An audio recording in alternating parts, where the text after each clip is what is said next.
Vamos abrir nossas Bíblias no Evangelho segundo escreveu Mateus, capítulo 5, a partir do verso 21. Hoje é culto de Santa Ceia e é importante sempre tratarmos acerca desses assuntos. Mateus, capítulo 5, a partir do verso 21. Todos acharam? Amém? Vai sendo projetado aí. Leamos. Ouviste que foi dito aos antigos: não matarás. E quem matar será sujeito a julgamento. Eu, porém, vos digo que todo aquele que se irá contra o seu irmão estará sujeito a julgamento. E quem proferir um insulto ao seu irmão estará sujeito a julgamento do tribunal. E quem lhe chamar tolo estará sujeito ao inferno de fogo. Se, pois, ao trazeres ao altar a tua oferta, ali te lembrares de que teu irmão tem alguma coisa contra ti, deixa perante o altar a tua oferta. Vai primeiro reconciliar-te com teu irmão. E então, voltando, faze a tua oferta. Entre em acordo sem demora com o teu adversário, enquanto estás com ele a caminho, para que o adversário não te entregue ao juiz, o juiz ao oficial de justiça, e sejais recolhido à prisão. Em verdade te digo que não sairás dali, enquanto não pagares o último centavo. Palavra forte, né, meus irmãos? Esse texto que nós acabamos de ler, ele está registrado num dos mais, se podemos dizer, né, comparar um ou mais outro discurso de Cristo importante, mas num dos mais importantes discursos, pregações de Cristo para a sua igreja. Esse sermão que começa no capítulo 5, ele se estende pelo capítulo 6 e 7, talvez seja um dos discursos, uma das pregações registradas maiores de Cristo, e é denominado Sermão do Monte. O Sermão do Monte, meus irmãos, ele tem por intuito ensinar o povo de Deus, ensinar as pessoas qual deve ser o procedimento ou a vida, o modo de proceder a vida daqueles que fazem parte do reino de Deus. Quantos aqui fazem parte do reino de Deus? Amém. Então essa palavra, esse sermão que Cristo escreveu, que Cristo pregou, ele é para você. Amém, meus irmãos? Então Jesus, ele vai determinar aqui qual é o modo de vida daqueles que fazem parte do seu reino. E sobretudo, meus irmãos, nessa sequência que começa no verso 17 e se estende até o verso de número 48 do capítulo 5, Cristo aqui ele está trazendo o verdadeiro sentido da lei mosaica. E aqui é importante fazer um parêntese, meus irmãos, porque às vezes se fala, não, a lei passou, agora é só a graça. Amém, glória a Deus. Mas na verdade, meus irmãos, o aspecto moral da lei de Moisés, ele não passou. Olhe para cá, eu queria que você prestasse atenção nisso. A lei mosaica, meus irmãos, ela poderia ser dividida em 3 categorias ou 3 aspectos. A lei moral, a lei cerimonial e a lei penal ou civil. A lei cerimonial, que estava ligado basicamente às questões da adoração a Deus, o sacerdócio levítico, os sacrifícios, tudo isso se cumpre em Cristo. Amém, meus irmãos? Então toda aquela parte do tabernáculo, as leis que falam acerca do que é puro e impuro, alimentos, tudo isso que está relacionado à adoração, ela se cumpre em Cristo. Pois, como o Novo Testamento vai falar, todas essas coisas eram apenas sombras daquilo que estava por vir. Ou seja, o que estava por vir era a realidade. E a realidade é o próprio Cristo. Então, tudo aquilo que está relacionado à lei cerimonial passou. Bem como a lei penal e civil, porque se aplicava apenas a Israel como nação. Mas a lei moral, que ela pode ser resumida, né, nos 10 mandamentos, ou ainda pode ainda ser mais resumida em 2 mandamentos, como Cristo ele afirma. Ele vai dizer que os 2 mandamentos que resumem a lei é: amarás o Senhor teu Deus de todo o teu coração, toda a tua alma, todo o teu entendimento e de todas as tuas forças. Como também amarás o teu próximo como a ti mesmo. Essa lei, ela permanece. Porque essa lei, ela traz o caráter de Deus, ela revela o caráter de Deus, e também ela revela o nosso procedimento como crente. Que nós precisamos amar a Deus sobre todas as coisas e ao próximo como a nós mesmos. Então toda a lei que reflete isso, esse caráter moral de vida, Cristo, ele continua, Deus, ele continua a exigir de nós. E é justamente isso o que Cristo ele está fazendo aqui, nessa passagem, mais especificamente, acerca do 6º mandamento, que é: não matarás. Os irmãos estão entendendo, amém? Então, meus irmãos, Jesus, ele não vai contrariar a lei mosaica. Tanto é, meus irmãos, se os irmãos olharem um pouco antes aí, o verso de número 17 do capítulo 5, se você puder manter sua Bíblia aberta, vai dizer assim: não penseis que vim revogar a lei ou os profetas. Não vim para revogar, vim para cumprir. Então, meus irmãos, Cristo, ele está meio que no verso 17, preparando as pessoas para aquilo que ele vai ensinar. Por quê? As pessoas poderiam ter uma falsa impressão de que Cristo estava desprezando a lei mosaica e trazendo um ensino novo. Jesus está dizendo: não, eu estou trazendo justamente o ensino da lei mosaica. Por quê? Porque o ensino rabínico naquela época, meus irmãos, os ensinos dos rabinos, geralmente eles ensinavam que o cumprimento da lei estava somente em fatores externos. Como assim? Por exemplo, essa lei: não matarás. Os rabinos diziam: enquanto você não pegar uma faca e matar alguém, ou seja, você ir para as vias de fato, enquanto você não fizer isso, você está cumprindo a lei. Jesus vai dizer: não, é isso e muito mais.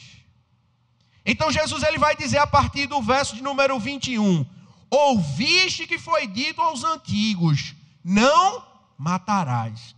E quem matar está sujeito ao julgamento. Então quando Jesus diz, ouviste o que foi dito aos antigos, Jesus está falando justamente dessa interpretação da lei equivocada, que só se preocupava em ritos externos, num cumprimento simplesmente externo. É por isso, Wellington, que não é difícil a gente entender, por exemplo, o jovem rico. Quando ele pergunta a Jesus, né? Quais mandamentos? Aí Jesus diz, não matarás, honra teu pai e tua mãe. O que é que o jovem rico ele responde? Eu tenho feito tudo isso desde a minha mocidade.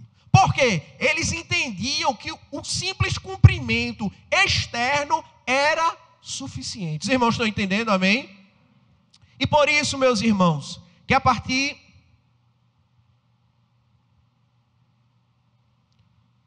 Deixa eu só me achar. Amém? Então até aí tudo entendido, né? Então, meus irmãos, o sentido desse mandamento, não matarás, o 6º mandamento, ele vai apontar para tudo aquilo que vem antes do assassinato, e não propriamente somente o assassinato de fato. Ou seja, esse mandamento ele vai falar acerca de relacionamentos. Ele vai falar acerca da ira, ele vai falar acerca do rancor, ele vai falar acerca do desprezo, do ódio consumado e também das divergências não resolvidas. Veja quanta coisa Jesus ele vai dizer que esse aparente simples mandamento, não matarás, ele vai abarcar.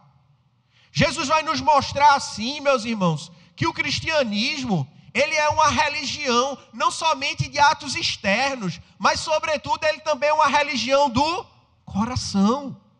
Jesus vai mostrar, meus irmãos, que não basta ter uma crença correta.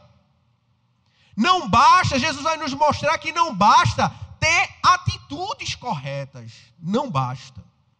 É necessário também, Jesus vai nos ensinar, ter um sentimento correto, uma intenção, uma motivação, a disposição do coração também correta. Se você, meu irmão, acredita que ter uma crença correta e uma atitude correta já é o bastante, se nós pensarmos assim, nós não estamos muito distante dos fariseus. Amém, meus irmãos? Por quê, meus irmãos? É possível, meus irmãos, aos olhos dos homens, ter uma crença e uma atitude correta, mas para Deus, como eu falei, isso não basta, porque Deus olha também o nosso coração. Então a gente pode estar aqui, meus irmãos, levantando as mãos, dando glória a Deus. Isso é correto? É. Mas como o Salmo 139 diz, o Senhor nos sonda e nos conhece. Então não basta apenas ritos externos para Deus. O porquê você faz algo é tão importante quanto as razões. E aqui, meus irmãos, justamente está a dificuldade de nós cumprirmos a lei de forma perfeita. Por quê, meus irmãos? Pode ser que a gente creia de forma correta, pode ser que a gente faça a coisa de forma correta, mas ter o sentimento correto, isso é muito difícil, meus irmãos. As nossas intenções, meus irmãos, revelam quem de fato nós somos. Geralmente nós crentes nos dedicamos bastante aos dois primeiros, né? A crença e a atitude correta. Mas tanto quanto devemos nos dedicar e termos também a atitude do coração correta. Senão, meus irmãos, como iremos ver, nós estaremos quebrando o mandamento, tanto quanto se estivéssemos quebrando ele na prática. Olhe para isso. Deus, ele considera tão grave quanto, ou tão pecado quanto, você matar alguém, quanto você ter a disposição do coração para matar alguém. Como também uma hora ou outra, meus irmãos, se não tivermos preocupados em ter o cumprimento da lei em nosso coração, uma hora ou outra, a máscara cai. Amém, meus irmãos? Muitas vezes a gente tem uma forma religiosa, mas uma hora ou outra a máscara cai. É importante destacar ainda, meus irmãos, olhe para cá, que não é também somente necessário ter a intenção correta. Muita gente também fala assim, eu fiz isso, mas eu tinha uma boa intenção. Também não basta. A lei, meus irmãos, o espírito da lei é como se fosse esse tripé aqui que está sustentando essa câmera. Se você tirar qualquer um desses pés, o que é que acontece com a câmera? Ela cai. Então é necessário você ter a crença correta. É necessário você ter as atitudes corretas. Mas também é necessário você ter a intenção correta. Não basta só um, não basta dois. É preciso você ter os três. Esse é o espírito da lei a qual Jesus ele está trazendo aqui. Então vamos lá.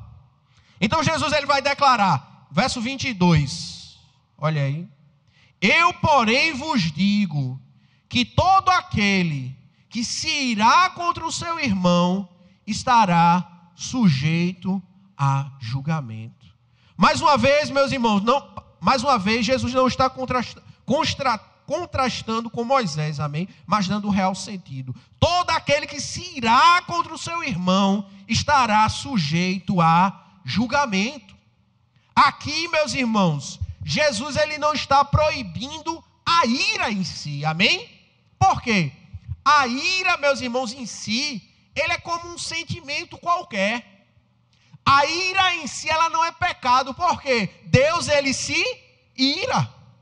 Quantas vezes nós vamos olhar para os profetas no Antigo Testamento e nós vamos ver que Deus ele está o quê? Irado com o seu povo. Então, se irar, meus irmãos, em si não é pecado. O problema é a ira pecaminosa. Como assim? Vamos abrir nossas Bíblias em Efésios. Deixa marcado Mateus. Efésios capítulo 4.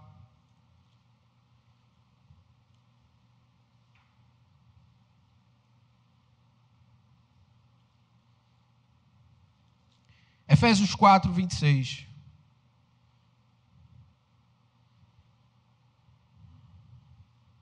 Todos acharam, amém? Diz assim, Efésios 4, 26. Irai-vos e não pequeis. Então, antes de nós continuarmos, daí você já tira que irar é uma coisa e pecar é outra. Uma coisa é se você se irar, outra coisa é o que você faz quando está irado. Então vamos lá. Irai-vos e não pequeis. Não se ponha o sol sobre a vossa ira.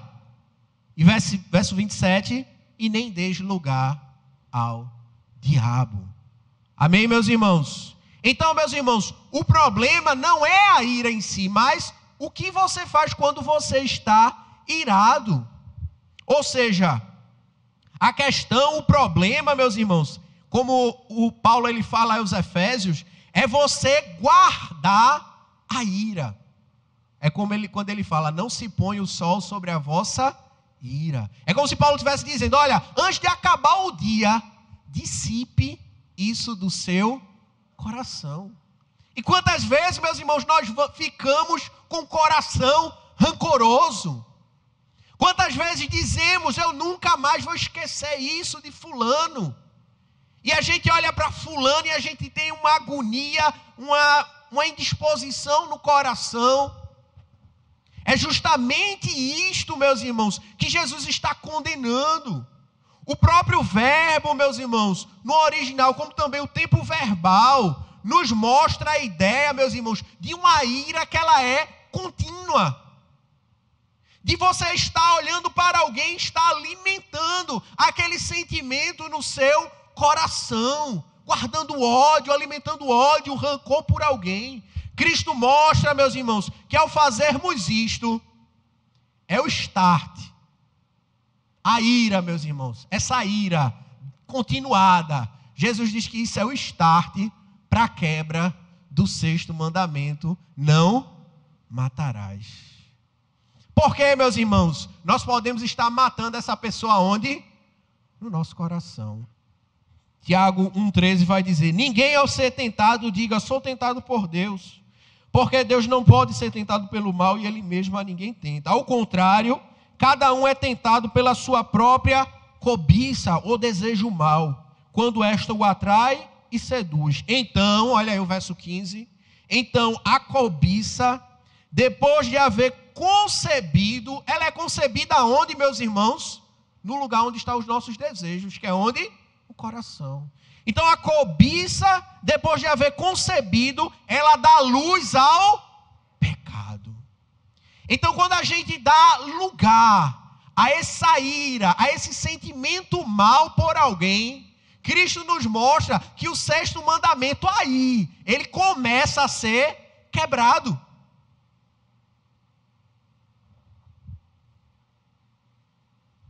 Talvez você já comece a estar pensando o peso desse mandamento. Porque esse mandamento nos chama de assassinos, meus irmãos, quando assim fazemos. Cristo mostra que ao fazermos isso, já estamos quebrando o 6º mandamento. Pois no íntimo, meus irmãos, queremos que aquela pessoa morra. É tão interessante essa questão da ira, meus irmãos. Eu estava lendo essa semana o livro de Levítico, e a ira é justamente um critério para saber se a pessoa matou alguém com dolo. Como assim? A lei mosaica, meus irmãos, previa a situação. Que situação? De você matar alguém sem querer. Você não viu a pessoa, ou ele fala do martelo que se solta e pode bater. Então, quando aquela pessoa que matou alguém sem querer, ela estiver diante dos juízes, uma das coisas que vai ser levada em consideração é se ela estava irado contra ela, contra quem matou. Então, se ela estava irado, isso vai ser um critério para mostrar se realmente ela teve intenção ou não de matar. Porque, meus irmãos, o assassinato, ele não começa quando você pega a faca. O assassinato, ele começa onde? No nosso coração. No nosso coração. Às vezes a gente diz, fulano morreu para mim. Cuidado. Você já pode estar sendo julgado pela lei. Por essa palavra ou por essa atitude do seu coração. Nunca mais perdoa o fulano, ele morreu para mim. Não podemos, meus irmãos, permitir que a raiva, a ira se demore em nosso coração. É claro, meus irmãos, nós não somos robôs. Em algum momento você vai se irar. Em algum momento você vai ter raiva. Eu estou rindo aqui porque eu pensei numa coisa, não sei se eu digo ou não. Se você ainda não é casado, você vai descobrir essa questão, você vai se irar com sua esposa, você vai se irar com seus filhos. A questão é o que você faz depois que você se ira. Dissipe, meu irmão, isso no seu coração. Não vá dormir com isso no seu coração. Não podemos permitir que o descontentamento por alguém crie raízes. Não deixe, arranque. Se assim o fizermos, meus irmãos, a lei irá nos dizer que já somos assassinos. Falta somente ir às vias de fato, mas nós já somos.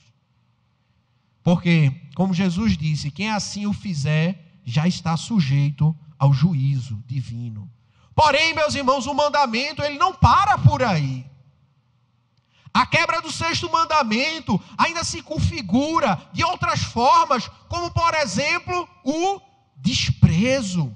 Olha aí para o texto mais uma vez, Mateus, capítulo 5, verso 22. Enquanto você abre, eu beber água.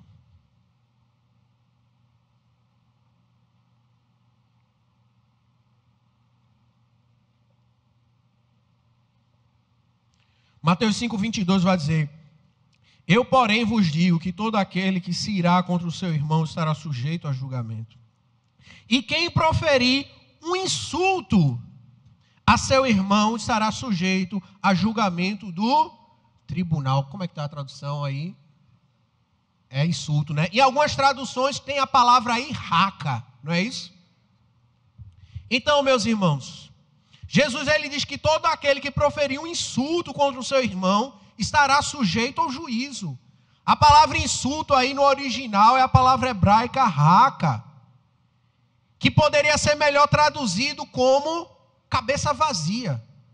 Chamar alguém de cabeça vazia, o que é isso? Cabeça oca. Seria a mesma coisa de chamar alguém de estúpido, de idiota. Cristo, meus irmãos, ele nos adverte contra essa atitude, essa disposição no coração de desprezar alguém, de achar alguém inferior. Em outras palavras, de desvalorizar a vida de alguém. Desprezar alguém, seja por palavras ou como vimos no anterior, seja no coração. Na verdade, meus irmãos, a palavra, ela vai revelar o que está onde? Em nosso coração. Porque, como Cristo disse, a boca fala do que o coração está cheio. Então é como se Jesus ele estivesse dizendo, se você está chegando ao ponto de chamar alguém de cabeça oca, de raca, é porque isso já está no seu coração. O desprezo por alguém, meus irmãos, é mais um indício, além da ira, de que não valorizamos aquela vida e, portanto, se constitui a quebra do sexto mandamento. Para nós entendermos isso, meus irmãos, é só nós pensarmos, por exemplo, no serial killer. O serial killer, meus irmãos, para ele matar alguém, é mesmo que nada, a troco de banana. Ele matar alguém e matar uma galinha, para ele é a mesma coisa. Por quê? Qual é a raiz disso? O desprezo pela vida do outro. Quantas pessoas, meus irmãos, nesses assaltos por aí, morrem porque a pessoa não conseguiu tirar rápido a carteira. Por quê? Para o bandido, a vida daquela pessoa não vale nada. E muitas vezes a gente pensa que essa atitude do coração está somente no assassino, no bandido, mas muitas vezes essa atitude do coração está onde? Em nossos próprios corações.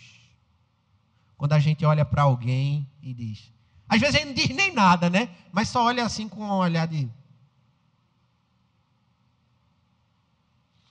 É interessante, meus irmãos, que quando eu estava meditando sobre isso, eu lembrei de uma situação que eu vivi quando eu morava no outro prédio, que eu tinha um vizinho, meus irmãos, que o vizinho era meio mal encarado, não é? E eu não gostava, eu confesso que eu não gostava muito dele. Só por causa disso, eu não tinha nada, não aconteceu nada, mas só porque ele era mal encarado, eu achava que ele não gostava de mim. E aí eu subindo, né, fui abrir a porta do apartamento, eu vi que ele estava entrando também, aí eu olhei para ele e fiz aquela cara de desprezo por ele.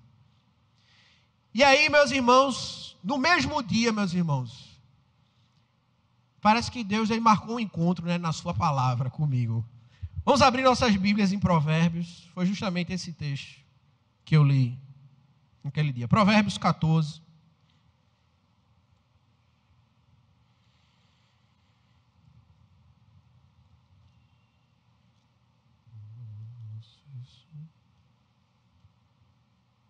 Provérbios, capítulo 14. Deixa eu achar também, verso 21.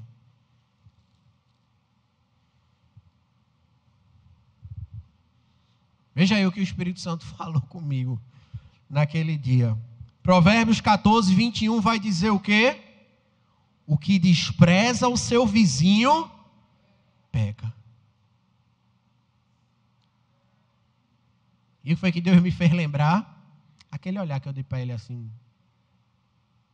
Porque, meus irmãos, o desprezo pela vida do outro, Cristo nos ensina que já estamos quebrando o 6º mandamento, não matarás. Porque a raiz do assassinato, além da ira, também está o desprezo pela vida. Tenhamos, meus irmãos, cuidado com a atitude de desprezar, por quem quer que seja. Seja crente, seja não crente, seja o que for, seja um político. Às vezes a gente despreza, né, os políticos, apesar deles darem bastante motivo. Essa é uma atitude muito comum no mundo, porém não deve ser uma atitude daqueles que são chamados filhos de Deus. Você é um filho de Deus? O desprezo não pode estar no teu coração. Ainda, meus irmãos, Jesus ele declara que ainda há uma terceira expressão do assassinato, e talvez essa seja a mais chocante, meus irmãos, que é o desejo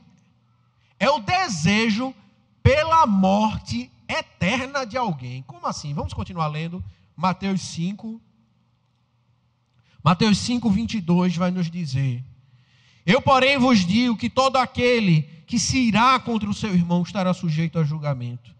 E quem proferir o insulto ao seu irmão estará sujeito a julgamento no tribunal. E quem lhe chamar tolo estará sujeito ao inferno de fogo. Como assim, Rafael? Desejar a morte eterna de alguém. Ele não diz aí tolo? O que é que significa? Jesus aí declara, meus irmãos, que aquele que chamar o seu irmão de louco ou tolo é réu do inferno. A palavra tolo, meus irmãos, no original, ela não tinha uma conotação de deficiência mental, mas de uma deficiência moral. Como assim?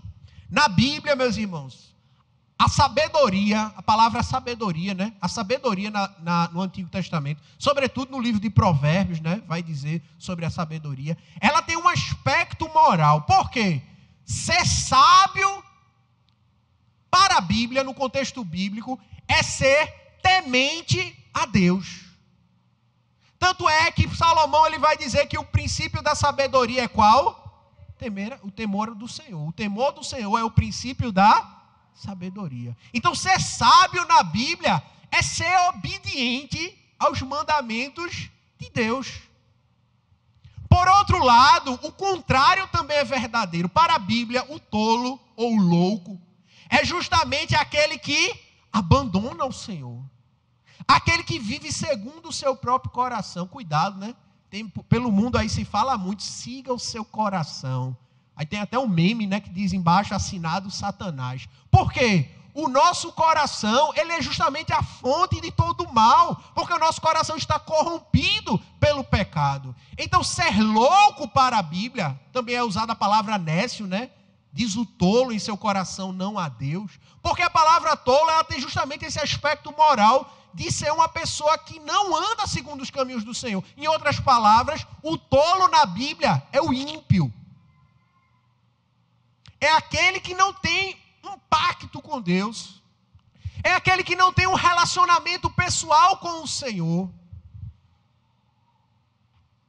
Então, meus irmãos, quando Jesus diz aqui, aquele que chamar o seu irmão de tolo, na verdade o que está por trás desse sentimento é que você queria que aquele seu irmão, na verdade ele fosse um ímpio. Que ele estivesse caminhando, o seu desejo nesse momento seria que aquela pessoa que é crente, é seu irmão em Cristo, ele estivesse caminhando para o inferno. Por quê? Porque o seu coração está cheio de ódio. É como se, Gil, aquela pessoa pensasse assim, matar ele é pouco. Eu quero é que ele morra aqui e ele morra também a segunda morte, que é o lago de fogo e enxofre. Então, meus irmãos, aqui nós estamos diante, talvez, daquele ódio que é o ódio consumado. Talvez seja a quebra do 6º mandamento, por excelência. O desejo pelas duas mortes do indivíduo. Deseja para o irmão o inferno de fogo ardente. Mas tenha cuidado, porque Jesus ele faz um jogo aqui. Quem pensa assim acerca do seu irmão, a sua condenação é justamente qual? O inferno de fogo. Olhe mais uma vez o final do verso 22. Ele vai dizer, e quem lhe chama tolo, ou seja, descrente, estará sujeito justamente ao fogo do inferno. Então, cuidado, meus irmãos. Podemos estar alimentando em nosso coração uma ira tamanha pelo nosso irmão, que o nosso desejo seja para que aquela pessoa vá para o fogo do inferno. Jesus diz, cuidado, quem pode estar indo para lá é justamente você. Porém, meus irmãos, a partir do verso 23, Cristo vai nos mostrar vai nos mostrar ainda que esse mandamento, ele tem um segundo lado. Como assim? O primeiro lado é esse que nós acabamos de ver, a nossa responsabilidade individual para com o nosso próprio coração. É como se Jesus estivesse dizendo, vigie o seu coração. Mas a partir do verso 23, ele vai trazer um segundo aspecto, que é para o cumprimento do 6º mandamento, que é a responsabilidade também de cuidar do coração do próximo. Quanto à ira, meus irmãos, nós não podemos somente vigiar o nosso coração, mas também nós devemos cuidar do coração do nosso irmão. Veja que interessante. Por quê? Porque esse é um mandamento que fala acerca de relacionamento. Vamos ler o verso 23 e o 24. Vai dizer assim, se, pois, ao trazeres ao altar a tua oferta, ali te lembrares de que teu irmão tem alguma coisa contra ti, deixa perante o altar a tua oferta. Vai primeiro reconciliar-te com teu irmão, e então, voltando, faze a tua oferta. Cristo vai nos ensinar, meus irmãos. Isso é muito sério, olhe para cá, meu irmão. Cristo vai nos ensinar de que é nosso dever buscar reconciliação com aqueles que de alguma forma nós prejudicamos. É dever de quem? Nosso. Buscar resolver se você prejudicou alguém. O texto vai dizer, meus irmãos, o texto 23, o final vai dizer, teu irmão tem alguma coisa contra ti. A ideia aqui, meus irmãos, é que a pessoa, o adorador, né? Ele está ali no templo, na fila, esperando o momento, e ele está com o bodinho dele, o cordeiro, Júnior. Ele está ali esperando, e aí os sacerdotes estão sacrificando, e de repente ele lembra, fulano, eu fiz isso com fulano, eu fiz aquilo com fulano. Fulano está irado contra mim. Os irmãos entendem a relação? Fulano está irado porque eu fiz algo contra ele. Aí o que é que Jesus diz? Não, deixa isso para depois. O culto é mais importante. Jesus diz, não, deixa o bode ali. Amarre ele em algum lugar. E primeiro, isso é muito importante, meus irmãos. Mais importante do que estarmos aqui neste momento de culto, é nós resolvermos aquilo que a gente fez de errado com os outros. Mais importante do que estarmos aqui participando da ceia, um momento de culto, é nós irmos resolver com aqueles a quem nós prejudicamos. O texto, meus irmãos, nos dá a ideia de que se prejudicamos alguém de alguma forma, é mais importante irmos nos reconciliar com o irmão do que oferecer sacrifícios a Deus. Aqui o texto ele não especifica se esse sacrifício é para perdão dos pecados, talvez por causa daquela dissidência, ou uma oferta de gratidão, de louvor. Deus diz, olha, eu não quero saber disso. Eu quero primeiro que você vá o quê? Se resolver. É mais urgente você ir pedir perdão,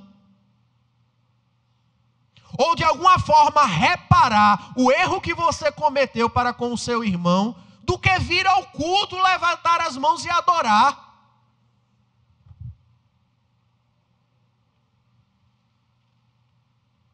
Cristo nos mostra, meus irmãos, que somos responsáveis quando despertamos a ira e a indignação de alguém. Quem é que é perfeito? Amém? Ninguém. Então você já em algum momento da sua vida, você prejudicou alguém. Em algum momento você fez algo que alguém não gostou. E aqui o texto é interessante que ele diz que você lembrar, se você lembrar, então você sabe o que fez. Às vezes a gente dá uma de desentendido, né? Eu não sei porque fulano. Não, às vezes a gente não sabe de fato. Às vezes a pessoa acordou com o pé esquerdo e olha para a gente com cara de raiva, né, Eric? E a gente não sabe por quê. Mas aqui o texto está dizendo que você sabe. Você sabe o que fez. Eu sei o que eu fiz de errado com o meu próximo. Jesus está dizendo, olha, se isso acontecer, vá lá. Vá lá, meu irmão. Vá lá resolver. É interessante, meus irmãos, que nesses momentos, muitas vezes, a gente ainda tem uma atitude de soberba, né? Muitas vezes a gente prejudica alguém e a gente fica, eu estou por cima da carne seca. Ele que está com raiva lá, ele que se, né? Mas Jesus diz, vá lá. Por que eu devo ir? O verso 25 e 26 vai nos mostrar. O verso 25 e 26, Cristo vai nos trazer uma imagem, meus irmãos. Uma ilustração do que pode acontecer. A de que é tão urgente, meus irmãos, de ser feito, você reconciliar, como alguém que deve buscar reconciliação com seu adversário, enquanto está no caminho até o juiz. Vamos ler. Verso de número 25 e 26 diz, entre em acordo sem demora com teu adversário, enquanto estás com ele a caminho, para que o adversário não te entregue ao juiz, o juiz ou oficial de justiça, e sejais recolhido à prisão. Verso 26, em verdade te digo, que não sairás dali, enquanto não pagares o último centavo. A ideia aqui, meus irmãos, é que alguém está sendo, a pessoa, né? Um homem tem um problema com o outro, está devendo, vamos, por exemplo. E ele está sendo levado pelo seu adversário diante do tribunal para ser preso. Aí a ideia que Jesus está trazendo é a seguinte, é mais fácil você resolver com ele ali logo, no caminho, para buscar uma solução, sem precisar ir para o juiz. Por quê? Se você chegar no juiz, você vai ser preso. Então é melhor você buscar ali rápido uma solução com o teu adversário. Não, olha, amanhã eu pago a metade. Resolva-se ali com ele. Por quê, meus irmãos? É necessário, isso traz uma imagem, meus irmãos, que é necessário buscar a reconciliação o quanto antes.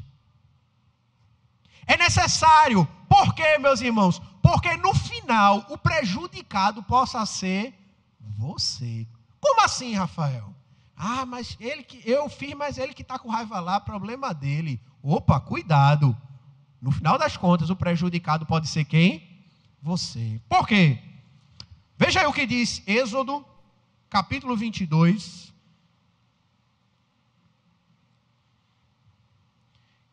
Êxodo 22.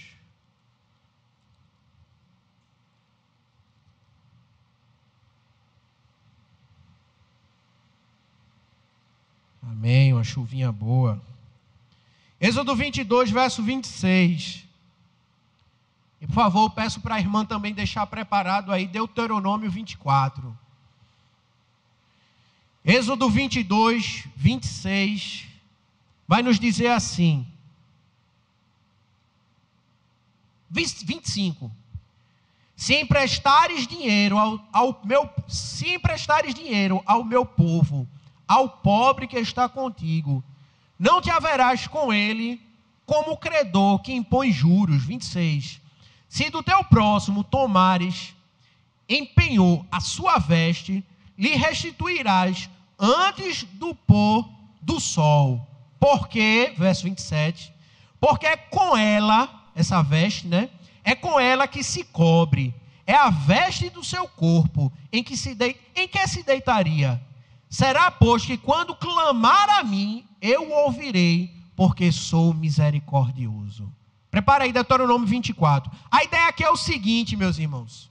Se alguém está devendo a você um dinheiro, e aquela pessoa é pobre, e aí você pega como penhor a roupa dela, um cobertor. A lei, ela mostra aqui um aspecto de misericórdia. Ele está dizendo, olha, quando ficar de noite, mesmo ele devendo a você, devolva o cobertor. Por quê? De noite vai fazer frio. E se você não devolver o cobertor, mesmo ele devendo, mas se você não devolver o cobertor, de noite, quando ele ficar com frio, ele poderá clamar a quem? A mim, o juiz. Deuteronômio 24, verso 14, traz a mesma ideia. Veja aí, Deuteronômio 24, 14 vai dizer, não oprima o empregado pobre e necessitado, seja ele um dos seus compatriotas ou um estrangeiro que está morando na terra e na cidade onde você vive. Pode passar. Pague-lhe o salário no mesmo dia, antes do pôr do sol, porque ele é pobre e a vida dele depende disso, para que ele não clame ao Senhor contra você e você seja culpado de pecado. A ideia desses dois dispositivos é a mesma. Ei, existe um juiz sobre todos nós. E esse juiz é o Deus eterno. E com ele não há parcialidade.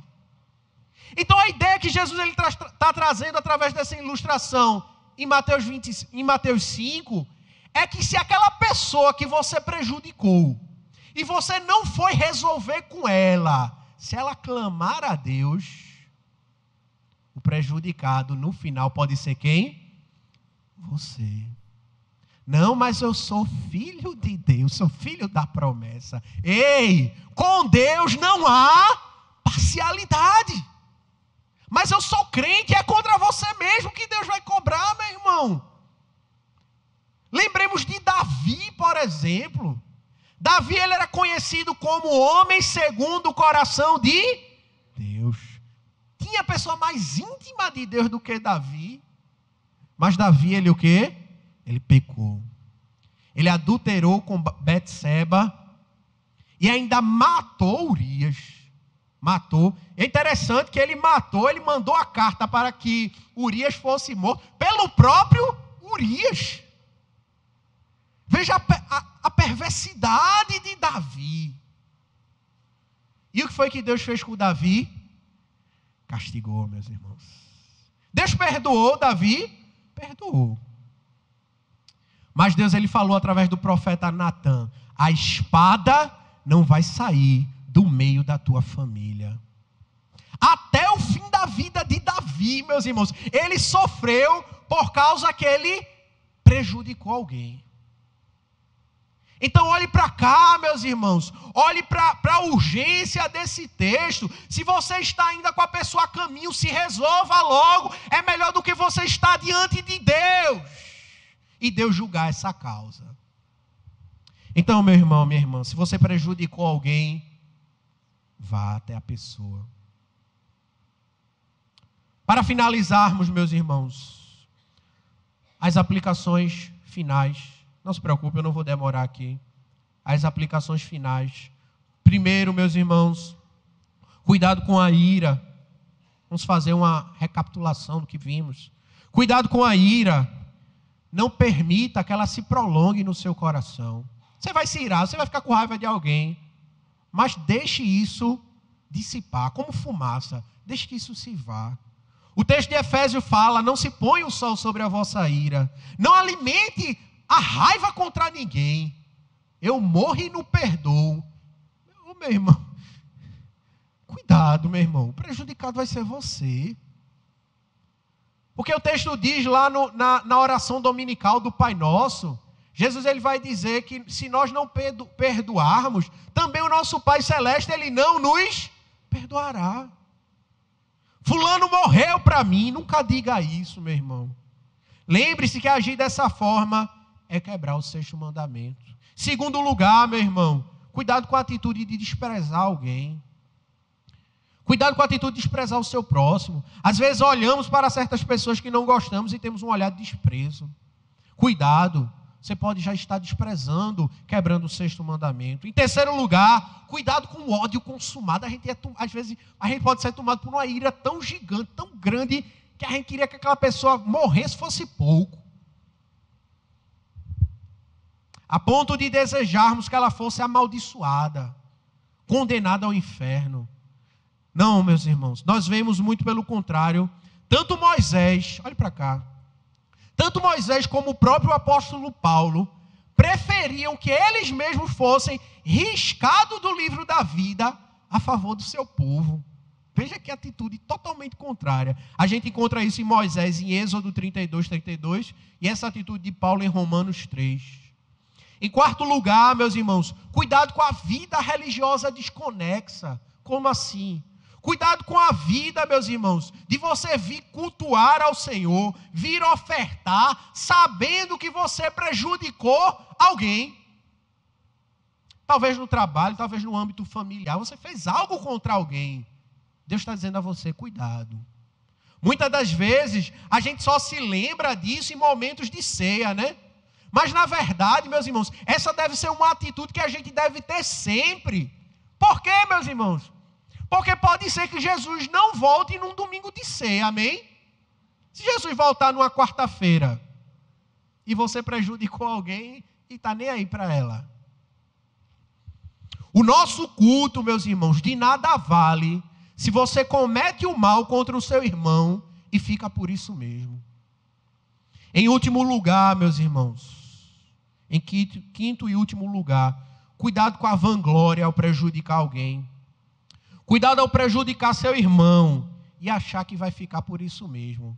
Ah, fulano é pobre, fulano não tem conhecimento de ninguém, vai ficar por isso mesmo. Cuidado, Deus ouve a oração do pobre. Deus ouve, meu irmão.